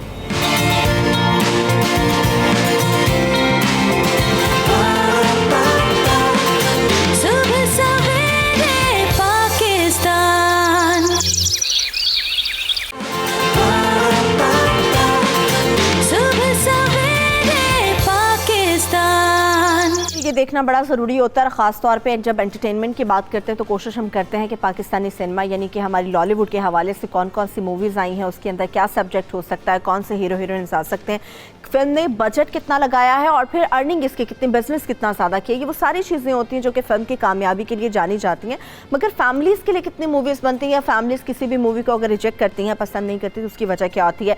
हमारे साथ फिल्म क्रिटिक मौजूद होंगे इस्लामाबाद स्टूडियो से फैसल शहजाद, उनको वेलकम करेंगे, जबकि कराची स्टूडियो से उमैर अलवी हमारे साथ मौजूद होंगे। उमैर, थैंक यू, आपने भी हमें ज्वाइन किया। फैसल, सबसे पहले तो मुझे ये बताइएगा कि हम लोग जब बात करते हैं फिल्मों की, अब जैसे इंडियन फिल्में बैन हैं और हम लक फील करते हैं, गुड लक इसको कहते हैं पाकिस्तान की फिल्म इंडस्ट्री की, कि हमारी मूवीज़ अब आ भी रही हैं, देखी भी जा रही हैं और धड़ाधड़ बहुत सारी हमें अच्छी मूवीज़ भी मिल रही हैं। लेकिन आपको लगता है कि क्या वाकई पाकिस्तान की जो फिल्म इंडस्ट्री है अब टेक ऑफ करने वाली है, या आपको लगता है कि नहीं अभी टेक ऑफ करने में बहुत ज़्यादा वक्त लगेगा इसे? अभी बहुत वक्त लगेगा। अभी तो आप देखिए कि पिछले दिनों आपने देखा होगा कि टीवी 2-3 एक्टर्स एक्ट्रेसेस ने बयान भी दिया कि अभी हम इन्फेंसी में हैं। हम इन्फेंसी में कैसे हो सकते हैं? हम 90s में जो हमने रिवाइवल किया तो उसे कैसे भूल सकते हैं? जब गाने भी अच्छे थे, जब आपकी फ़िल्मों की स्टोरी भी अच्छी थी और लोग जा रहे थे सिनेमा। हम जो हैं, हम अपने पैर पे कुल्हाड़ी खुद मार रहे हैं। आप सोचिए कि जब दुनिया में जो है इतने हाई बजट फिल्में बन रही हैं, तो हम लोग जो हैं वो बजट के बजाय ना तो बजट पे जा रहे हैं ना कंटेंट पे जा रहे हैं। जो फिल्में हमारी पिछले 2-3 सालों में हिट हुई हैं, उसमें अगर आप देखें तो कोई हाई बजट थोड़ी फिल्म थी, केक कोई बहुत बड़े बजट की तो नहीं थी। जवानी फिर नहीं आनी भी बस नॉर्मल बजट की थी, जो 9 से 10 करोड़ के उसमें। तो ये बहुत ज़रूरी चीज़ है कि हम कंटेंट पे जाएं। हमें ये अपनी सिम्त जो है वो डिसाइड करनी होगी कि हमें कॉमेडी करना है, हमें एक्शन करना है, हमें रोम कॉम करना है, हमें फैमिली करना है। हम चारों जो हैं, चारों मसाले की चाट नहीं बना सकते। उसी वजह से जो है हम लोग ना इधर के रहते हैं ना उधर के रहते हैं। सही है, लेकिन जो आप बात कर रहे हो उमैर, अभी फैसल आपने भी उमैर की गुफ्तगू सुनी होगी, तो फैसल इसका मतलब ये कि हमारे पास अगर हमें आगे बढ़ना है तो हमारे पास अच्छा कंटेंट होना चाहिए, और अनफॉर्चुनेटली हमारे पास अच्छा लिखने वाले लोग मौजूद नहीं, अच्छे कंटेंट पर्सन्स हमारे पास मौजूद नहीं है। देखिए, बात ये है, सबसे पहले thank you so much for having me in the show. आपको याद होगा कि एक बड़े मशहूर डायरेक्टर जिनका नाम है अल्फ्रेड हिचकॉक, उनकी एक बड़ी मशहूर सेइंग है। उनका कहना है कि आपको एक अच्छी फिल्म बनाने के लिए सिर्फ 3 चीज़ों की ज़रूरत होती है। Number 1, you need to have a good script. Number 2 you need to have a good script, number 3 you need to have a good script. तो ये बात तो तय हो गई कि हमें एक अच्छी फिल्म बनाने के लिए सिर्फ और सिर्फ स्क्रिप्ट की ज़रूरत होती है। अब हम बात करते हैं कि आपने कहा कि दूसरा सवाल आपका था कि पाकिस्तान में अभी जो फिल्में हैं वो इतना बिज़नेस क्यों नहीं कर पा रही, हम कहाँ खड़े हैं और कहाँ स्टैंड करते हैं। आप देखिए 2016 की अगर हम बात करें, 2016 में पाकिस्तान में इंडियन फिल्में जो हैं वो पाकिस्तानी सिनेमा की जीनत हुआ करती थी, 2017 में भी थी, और 2016 में कोई कुल मिला के 19 फिल्में रिलीज़ हुई और उन 19 फिल्मों ने कोई 152 करोड़ का बिज़नेस किया कुल मिला के। फिर 2017 में हमने देखा कि 15 फिल्में रिलीज़ हुई, फिल्में कम बनी लेकिन बिज़नेस जो था वो 142 का हुआ। उसकी वजह ये थी कि पाकिस्तान के अंदर जो सिनेमा के अंदर फुटफॉल था वो इसी वजह से था कि इंडियन जो कंटेंट था वो ज़्यादा था। जब पाकिस्तान के अंदर हमने बैन किया इंडियन कंटेंट को और पाकिस्तान में फिल्में जो हैं इंडिया की वो बंद हो गई, तो हमने देखा कि 2018 पाकिस्तान का पिछले 2007 से लेके अब तक का 2018 जो है वो सबसे कामयाब और सक्सेसफुल रहा। उसमें पाकिस्तान ने 266 करोड़ रुपए का बिजनेस किया इन टोटल। और अब हम 2019 में खड़े हैं, इस वक्त पाकिस्तान में 14 फिल्म्स रिलीज हो चुकी हैं, 14 फिल्में रिलीज हो चुकी हैं और कुल मिला के हम अब तक जो बिजनेस है 8 महीनों में वो कोई हम कर चुके हैं 110 करोड़ रुपए का। तो बात यह है कि फार्मूला फिल्में भी बनती हैं पाकिस्तान में, रोमांटिक कॉमेडी भी बनती है। और बात यह है कि हमने अपने लोगों को, अपनी ऑडियंस को मैच्योर करना है, हमने उनको सिनेमा घरों में लेकिन फैसल वो आपकी बात बिल्कुल सही है, वो आपकी बात बिल्कुल सही है कि हमने अपनी ऑडियंस को कैच करना है, उनको सिनेमा तक लेकर जाना है। मगर उमर ये भी बड़ा मैटर करता है कि हमारा कौन सा पसंदीदा वहाँ पे हीरो मौजूद है, हीरोइन मौजूद है।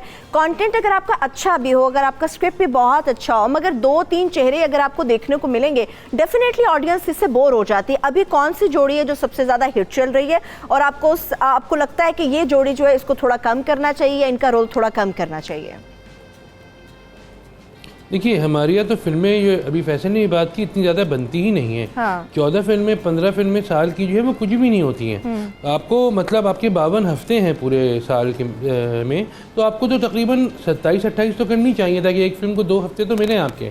तो जहाँ तक उसकी बात है जोड़ियों की जो आप कह रही हैं, तो वो ज़माना तो चला गया जब वहीद मुराद ज़ेबा और नदीम और शबनम और ये सब काम करते थे। अब तो कमर्शियल ज़माना है, सारे सब लोग अपने अपने कामों में बिजी हैं। कोई अगर एक फिल्म कर रहा है तो वो एक साथ साथ 2 ड्रामे भी कर रहा होता है। तो इस वक्त जो करंटली फिल्में लगी हुई हैं उसमें बिलाल अशरफ और माहिरा खान ने सुपरस्टार के अंदर जो है काफ़ी ज़बरदस्त काम किया, उनकी जो है केमिस्ट्री बहुत ज़बरदस्त रही है। सेम गोज़ फॉर माया अली और शरियार मुनव्वर जिन्होंने परिहट लव में काम किया है। तीसरी जो फिल्म है हीर मांझा, उसमें अली रहमान और हरीम फारूक हैं और ये उन लोगों की दूसरी फिल्म है एक साथ। तो यही है कि अब ना इस साल हुमायूं सईद ने कोई फिल्म की है, प्रोड्यूस एक्ट तो वो कर चुके हैं प्रोजेक्ट गाजी में, वो नहीं चल पाई। महवेश हयात की भी कोई फिल्म नहीं आई, फहद मुस्तफ़ा की भी कोई फिल्म नहीं आई। तो इस दफ़ा अभी तक जो फिल्में आई हैं उनमें सारे नए ही बने हैं लोग, नए कपल्स हैं। तो देखिए इनको क्या मौका मिलता है, आगे कैसे करते हैं, क्या होता है। सही है, लेकिन फैसल ये भी हमारे साथ शेयर कीजिएगा, जिस तरह से हमारे लोगों को ख़ास तौर पे जब बात करते हैं ईस्टर्न लोगों की, तो हम घरेलू स्टोरीज़ कहते हैं कि जी सबसे ज़्यादा जो हमारे ऊपर टैग लगता है कि जी पॉलिटिक्स या फिर घरेलू स्टोरीज़ ज़्यादा पसंद की जाती हैं। क्या आप भी इस चीज़ से इत्तेफाक करते हैं कि ऑडियंस को अगर कैच करना है तो इस किस्म की स्टोरी लानी होगी, या आपको लगता है कि नहीं कहानियाँ कुछ और है जिनको पसंद किया जाता है? देखिए पिछले जो 5-6 साल की अगर बात करें तो उसमें सरवत आपने देखा होगा जो सबसे ज़्यादा फिल्मों ने बिज़नेस किया, और उमैर आप मेरी बात से इत्तेफाक करेंगे, वो रोम कॉम थी, वो रोमांटिक कॉमेडी थी। तो बात यह है कि ऑडियंस जो है हमने पिछले 5 सालों में देखा वो ऐसी फिल्मों को पसंद करती है जिसके अंदर ड्रामा भी हो और जिसके अंदर कॉमेडी भी हो। लेकिन अब पाकिस्तान के अंदर अगर हम सिर्फ कॉमेडी और ड्रामा ही देखेंगे तो बाकी के जो डायरेक्टर्स हैं जो इससे हट के काम करना चाहते हैं, कुछ दूसरे जॉनर्स पे काम करना चाहते हैं, तो उनको मौका कैसे मिलेगा। अब दूसरी बात यह है कि अगर हमने सिनेमा में, पाकिस्तान में सिनेमा का इकॉनमी के अंदर कंट्रीब्यूट करना है एज अ सिनेमा इंडस्ट्री, तो उसके लिए मेरा ख्याल है हमें लगता है कि हमें, अब देखिए पाकिस्तान के अंदर 56 लोकेशंस के अंदर 166 स्क्रीन्स हैं पूरे पाकिस्तान में, और हमें स्क्रीन्स को बढ़ाने की ज़रूरत है। अगर मैं बात करूं इस्लामाबाद की, इस्लामाबाद पाकिस्तान का कैपिटल है, इसमें एक भी बड़ी स्क्रीन नहीं है कि जहाँ, और लोगों को रावलपिंडी जाना पड़ता है फिल्म देखने के लिए, और हमें स्क्रीन्स को पाकिस्तान के अंदर बढ़ाने की ज़रूरत है। और कुछ ऐसा तबका भी है, मैं ये समझता हूँ कि जिस तक हम रीच आउट नहीं कर पा रहे, वो ऐसा तबका है। देखिए अगर आपने फिल्म देखनी है एक, आजकल तो सिनेप्लेक्सेस बन चुके हैं, बड़े बड़े सिनेमा हॉल हैं, वहाँ पे आप जाएँ फिल्म देखने जाएँ तो पर हेड जो है कम से कम 18 से 2,000 रुपए एक बंदे के खर्च होते हैं फिल्म देखने के लिए। छोटी जो स्क्रीन्स हैं वहाँ पे हम लोगों को कैडर ही नहीं कह रहे, वहाँ पे हम लोगों को तक पहुँच ही नहीं रहे। हमें छोटी स्क्रीन पे बनानी है पाकिस्तान के अंदर, ज़्यादा से ज़्यादा स्क्रीन बनानी है और ज़्यादा से ज़्यादा लोगों तक पहुँचने के लिए हमें ज़रूरी है कि हम ऐसे सिनेमाघर बनाएं जहाँ पे एक आम तबका जो कि फिल्म नहीं देख रहा अभी, एक खास तबका देख रहा है, बड़ी लिमिटेड सी आवाम है जो कि फिल्म देख रही है हमारी पाकिस्तान की। तो हमने अपना अगर बिजनेस को ही लीप देना है, इकोनॉमी में हमने कंट्रीब्यूट करना है, तो उसके लिए हमें ज़्यादा से ज़्यादा लोगों को तक पहुंचने की ज़रूरत है। ज़्यादा से ज़्यादा लोगों को बिल्कुल इन्वॉल्व करने की भी ज़रूरत है और साथ लेकर चलने की भी ज़रूरत है। बहुत शुक्रिया, thank you so much Faisal Shahzad, आप हमारे साथ मौजूद थे। लास्टली उमैर, मुझे ये हमारे साथ शेयर कर लीजिएगा कि हमें अपनी मौसीकी के लिए कितना काम करने की ज़रूरत है, लोगों को इन्वॉल्व करने की कितनी ज़रूरत है, और किसी भी फिल्म की कामयाबी के लिए मज़ीद कैसे और कौन कौन से ऐसे लूप होल्स हैं जिनको फिल करने की अशद ज़रूरत है। देखिए, एक आदमी जब सिनेमा जाता है, जो फैसल ने बात सही की कि पर हेड उस पर 1500 से 2000 तक पड़ जाते हैं, ये बहुत बड़ा फैक्टर है। आप कोई भी आदमी जो है वो 1500, और या कि वो अगर फिल्म बुरी निकलती है तो और उसको मतलब गुस्सा आता है। तो हमें सबसे पहले तो स्मार्टली प्ले करना होगा। हमें बाय 1 गेट 1 या बाय 2 गेट 1 या buy 2 and get refreshments free, हमें कुछ ना कुछ तो लोगों को इंसेंटिव देना होगा। आप कैसे खींचेंगे लोगों को? अब इंडियन फिल्में बैन हुई हैं, तो आपके ख्याल में क्या मतलब उसकी वजह से कोई फ़ायदा ऐसा हो रहा है? देखिए, इंडियन फिल्मों और हॉलीवुड दोनों से पुल आता था, लोग सिनेमा की तरफ खींचते थे। आपके एक्टर्स अभी इतने बड़े नहीं हुए हैं कि आप उनको देखें, उनको तो आप टीवी पे भी देख रहे होते हैं। कोई अनोखी चीज़ हो तो समझ में आए ना, कि तो बहुत आपको कोशिश करनी है, लेकिन वो हमारे सिनेमा ओनर्स और जो सारी मैनेजमेंट है वो ये समझ ही नहीं रही है। वो अभी भी ये समझ रहे हैं कि हम जो है कोई तोप फिल्म बनाएंगे और वो मतलब 6 महीने चलेगी। आप सोचिए, अगस्त का महीना है, इस वक्त 3 फिल्में रिलीज़ हुई हैं। सितंबर, अक्टूबर, नवंबर, दिसंबर में आपके पास सिर्फ 2 फिल्में, वो भी एक दुर्ज है और एक काफ कंगना है। तो आप मतलब 4 महीने करेंगे क्या? हॉलीवुड पे गुजारा करेंगे, क्योंकि बॉलीवुड तो है नहीं आपके पास। सही सही। तो बहुत इंटेलिजेंट प्ले करना होगा। जो फिल्में लग चुकी हैं आपको उन्हें भी दोबारा लगाना होगा, आपको लोगों को फेस्टिवल्स करके बुलाना पड़ेगा, आपको उनको डिस्काउंट देना पड़ेगा, वरना ये लोग नहीं आएंगे। डिजिटल प्लेटफॉर्म्स इतने कॉमन हो रहे हैं, नेटफ्लिक्स, अमेजॉन और ये सब, कि अगर आपने टिकट्स कम नहीं किए तो इन 2-3 सालों के अंदर जो है लोग जो है वो बस सिनेमा ही जाना छोड़ देंगे। सही कह रहे हैं आप। लेकिन अगर मौसीकी की बात करते हैं उमैर, हमारी मौसीकी आप क्या समझते हैं कि कितनी अच्छी है? क्योंकि किसी भी फिल्म की कामयाबी में कहा जाता है कि उसका बड़ा रोल होता है मौसीकी का, उसके गानों का, उसकी प्ले मेकिंग का, कि वो किस तरह से बनी, कैसे कैसे डायलॉग्स उन्होंने किए। हमारी मौसीकी का लेवल आप समझते कि ऐसा है कि इंडियन मूवीज़ को बीट कर रहा हो या कहीं पर बीट कर सकता हो?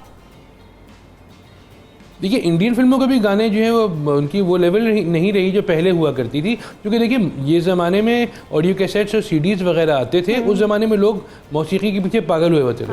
अब तो डिजिटल का ज़माना है, आपको पाकिस्तान इंडियन नहीं तो आपको कोरियन, आपको इजिप्शियन, आपको लेबनीज़, ये सारे गाने मिल जाते हैं। तो मौसीकी जो है वो अब आपकी ग्रास में है दुनिया भर की। आप दोनों तरफ इंडिया, मैंने तो इस साल कोई भी ऐसा इंडियन गाना नहीं सुना जो बहुत कोई ऐसा आया हो कि मैं बार बार उसको सुनूं या कुछ करूं। और जो पिछले 10 साल के अंदर मेजॉरिटी अच्छे गाने इंडियन आए हैं वो पाकिस्तानियों ने गाए हैं। तो हम लोग और हमारी भी इतनी म्यूज़िक बुरी नहीं है। अभी जो सुपरस्टार है इसके गाने बहुत अच्छे हैं, जो परे हट लव है उसके गाने अच्छे हैं, ईद मांझा के भी गाने अच्छे हैं। मगर इस पे अभी हमें मज़ीद काम करने की, काम कर रहे हैं, बिल्कुल काम करने की जरूरत है। बात बिल्कुल आपने सही की बात है कि अभी तक जितने भी गाने आ चुके हैं या हम इंडियन मूवीज के हवाले से जितने गाने देखते हैं पिछले 10 सालों में, डेफिनेटली पूरा क्रेडिट पाकिस्तानी सिंगर्स को जाता है। बहुत शुक्रिया उमैर अलवी, आप भी हमारे साथ मौजूद थे। सुबह सवेरे पाकिस्तान, सुबह सवेरे पाकिस्तान। एक और अहम मसला है जिसके ऊपर बात करना अशद ज़रूरी है, जो बड़ा क्रिटिक इशू है और यकीनी तौर पे आज़ादी इज़हार राय की जो बात करते हैं दुनिया भर में जो एक राग अलापा जाता है जब हम पाकिस्तान और ख़ास तौर पे कश्मीर के हवाले से बात करते हैं, तो हमें ऐसा कोई कानून नज़र नहीं आता कि वाकई ऐसा है, या शायद हम लोगों के लिए इस चीज़ के ऊपर बैन कर दिया गया है। जिस तरह से हमारे सोशल मीडिया के अकाउंट्स हैं वो ट्विटर पर हों या फिर वो आपके फेसबुक के ऊपर हों, उन तमाम अकाउंट्स को बंद किया जा रहा है ज़ोर ज़बरदस्ती, बिना आपको इन्फॉर्म किए हुए। जब भी आप कश्मीर से मुताल्लिक बात करेंगे, आप भारतीय जारहियत के हवाले से कश्मीर के अंदर जो कुछ हो रहा है उसके हवाले से बात करेंगे, आप कोई भी ऐसी पोस्ट करेंगे जिसकी वजह से कश्मीर का कोई नाम सामने आ रहा है या वहाँ पर जो ब्लडशेड फैलाया जा रहा है उसके ऊपर बात करेंगे, तो आपका अकाउंट चाहे वो ट्विटर पर हो या फिर आपके फेसबुक के ऊपर हो, उसको बिना बताए, बिना इन्फॉर्म किए आपको बंद किया जाएगा। इसके ऊपर पाकिस्तानी फ़ौज की जानिब से भी रिएक्शन आ चुका हुआ है और इसके साथ साथ इस मामले को उठाया भी गया है। मगर ये इतना संगीन मामला है कि आप अपना ज़ाती अकाउंट, जिसमें आपकी बहुत सारी पर्सनल इन्फॉर्मेशन होती है, जिसमें आप अपनी आज़ादी का इजहार कर रहे होते हैं, अपनी राय दे रहे होते हैं, उसके ऊपर ब्लॉकेज होना यकीनी तौर पे बेहद संगीन मामला है। मगर ये क्यों ब्लॉक किए जा रहे हैं, इसकी वजह क्या है और इनको रिस्टोर कैसे किया जा सकता है? क्या अपने आप के जो दिमाग में बात है, आपके दिल में जो बात है, या आप कश्मीर के साथ जो सॉलिडारिटी शो करना चाहते हैं, अगर उस पर बात करना चाहते हैं, तो क्या वो इतना नागवार गुजर रहा है ट्विटर मालिकान को या फिर फेसबुक हैंडलर्स को कि आपका अकाउंट बंद किया जा रहा है? इस वक्त हमारे साथ सोशल मीडिया एक्टिविस्ट डॉक्टर मिलिया हाशमी मौजूद होंगी। डॉक्टर मिलिया, थैंक यू सो मच, आपने हमें ज्वाइन किया। और साथ साथ डिजिटल राइट्स एक्सपर्ट हैं असद बेग, वो भी हमारे साथ मौजूद होंगे। थैंक यू असद, आपने भी हमें ज्वाइन किया।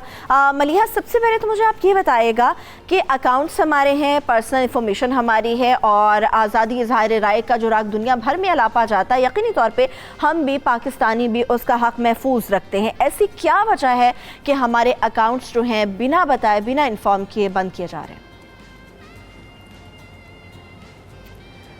जी बहुत शुक्रिया सरवत। बात यह है कि पाकिस्तान ने अनफॉर्चुनेटली जहां माजी में रीसेंट पास्ट में बिलखुसूस डिप्लोमेटिक फ्रंट पे मार खाई, वहीं हमने डिजिटल मीडिया पर इतना फोकस नहीं किया। गवर्नमेंटल लेवल पर भी कभी फोकस नहीं किया गया। इसको बहुत मजाक समझा जाता था कि ओ फेसबुक ट्विटर तो बच्चों का खेल है, वो कर रहे हैं। लेकिन हाइब्रिड वॉरफेयर जो 5th जनरेशन वॉरफेयर का कॉन्सेप्ट है, उसमें सोशल मीडिया सबसे बड़ा टूल है। और मैं खराज तहसीन पेश करना चाहूँगी पाकिस्तान की पूरी अवाम को और वो तमाम पाकिस्तानी जो कि इंटरनेशनली पोजीशंड हैं, जो पाकिस्तान के अंदर नहीं हैं, एक्सपर्ट्स हैं, लेकिन उन्होंने जिस जुर्रत और दलेरी के साथ कश्मीर के हक में इंटरनेशनल लेवल पर ट्रेंड्स चलाए, वर्ल्ड वाइड हमारे ट्रेंड्स माशाल्लाह टॉप पर रहे। अब आते हैं इस तरफ कि ऐसा क्यों हो रहा है। तो सरवत, इसकी बहुत बुनियादी वजह यह है कि इंडिया ने माजी में बहुत मेहनत की है अपने डिजिटल मीडिया पर। उन्होंने फेसबुक और ट्विटर के बाकायदा ऑफिसेज बना रखे हैं भारत में, जो कि पाकिस्तान में नहीं है। अनफॉर्चुनेटली पाकिस्तान में एक भी ट्विटर रिप्रेजेंटेटिव नहीं है, एक भी हमारे पास कोई अच्छा फेसबुक रिप्रेजेंटेटिव नहीं है। पाकिस्तानी जाते तो किसके पास जाते। लेकिन अब और बहुत ज्यादती हुई, मेरा खुद अकाउंट लॉक कर दिया गया। भारतीय रिटायर्ड आर्मी ऑफिसर हैं, रिटायर्ड मेजर गौरव आर्या, वो खुद आप उनके ट्विटर हैंडल को देखें, वो जो जहान की बुरी बात करेंगे कश्मीर के हवाले से, पाकिस्तान के हवाले से, उनको कोई कुछ नहीं कहेगा।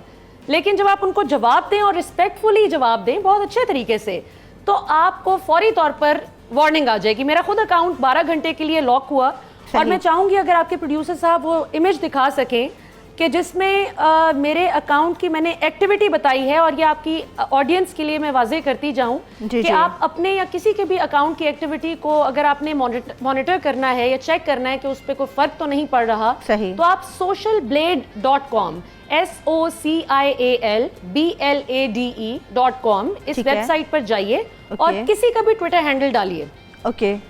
जो मेरा ट्विटर हैंडल है, मैं आपकी ऑडियंस को चाहूंगी कि वो देखें भी उसको। बिल्कुल, वो दिखा रहे हैं, वो दिखाएंगे हम। अफेक्ट किया करके reports MALEEHASHMEY, this is my Twitter handle. और आप देखेंगे कि मेरी ट्विटर एक्टिविटी पर कितना फर्क पड़ा जब बिल्कुल वो हम निकाल रहे हैं और कोशिश भी कर रहे हैं, मगर ये सबके साथ ही हो रहा है। आप देखिए आम आवाम तो मलिहा एक तरफ है, आम आवाम तो एक तरफ है मलिहा, आपका अकाउंट हो गया, बहुत सारे ऐसे जर्नलिस्ट हैं जिनके अकाउंट बंद किए जा रहे हैं। मगर असद, कानून क्या कहता है? इसके मुतालिक कवानीन भी तो मौजूद होंगे।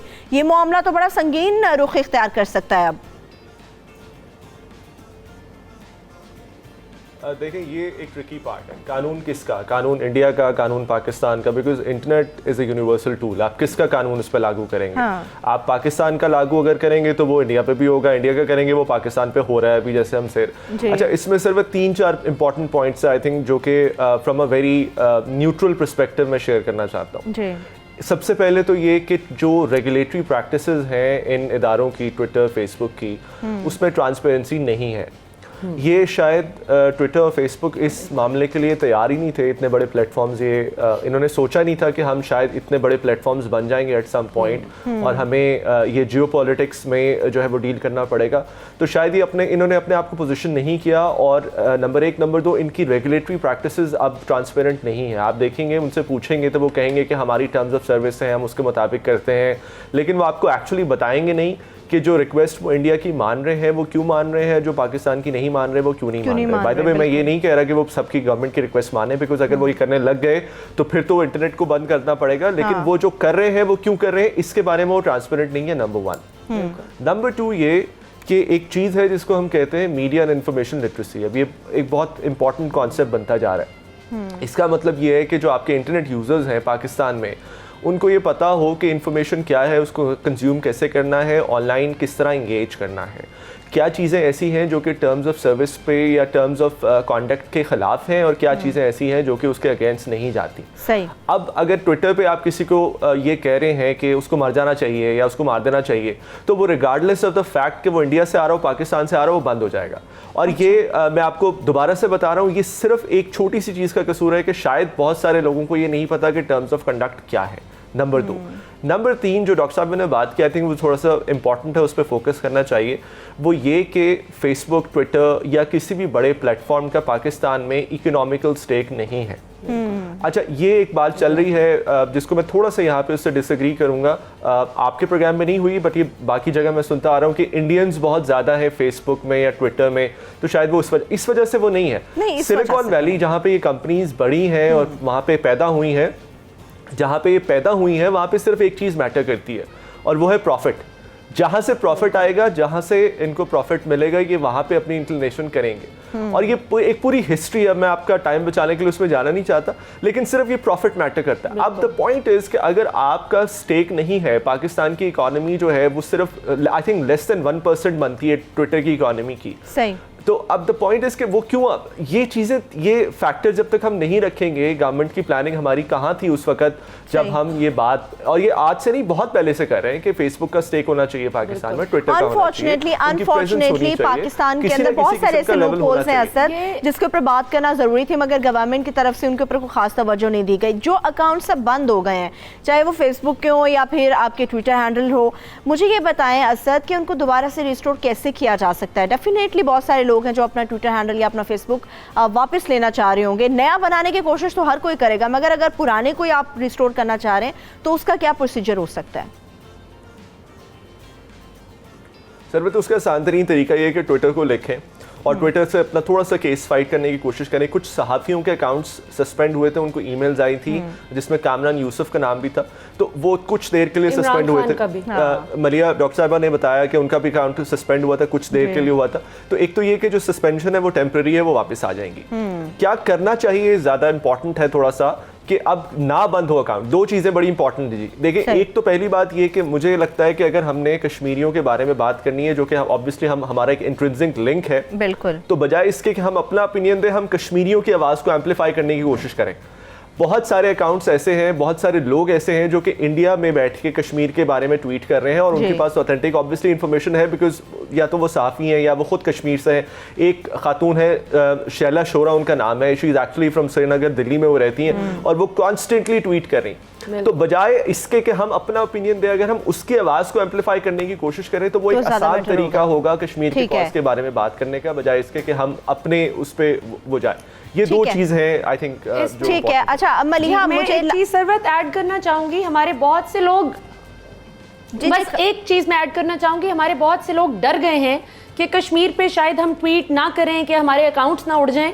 तो मैं इसमें गवर्नमेंट की एक पॉलिसी बता दूं, बड़ा अच्छा हुआ है। हमारे जो NITB के हेड हैं उन्होंने बात की है ट्विटर के ट्रस्ट विंग से, ट्रस्ट एंड सिक्योरिटी विंग से। और उनको 23 अगस्त तक का टाइम दिया है कि अगर आप इस डेट तक हमें बता देते हैं कि क्यों ये अकाउंट्स नाजायज़ तौर पर सस्पेंड किए जा रहे हैं तो ठीक है, वरना हम ट्विटर के सीईओ तक जाएंगे और अगर वहां भी बात ना बनी तो फिर हम यूनाइटेड नेशंस जाएंगे फॉरेन ऑफिस की इंडोर्समेंट लेकर। ठीक है, बिल्कुल ये बड़ा अहम मामला है, ये बड़ा अहम मामला है मलिहा, और इस पे बड़ी बहस भी जरूर, इस मामले के ऊपर नजरअंदाज नहीं किया जा सकता। इंशाल्लाह बड़ी तफसील के साथ इस मामले पर दोबारा से बात करेंगे और असद बेग एंड मलिहा हाशमी आप दोनों को दोबारा से इन्वाइट करेंगे। अभी के वक्त के लिए आपका बेहद शुक्रिया। सुबह सवेरे पाकिस्तान का वक्त भी अपने इख्ताम को पहुंचता। अपना बहुत सा ख्याल रखिए। खुदा हाफिज़।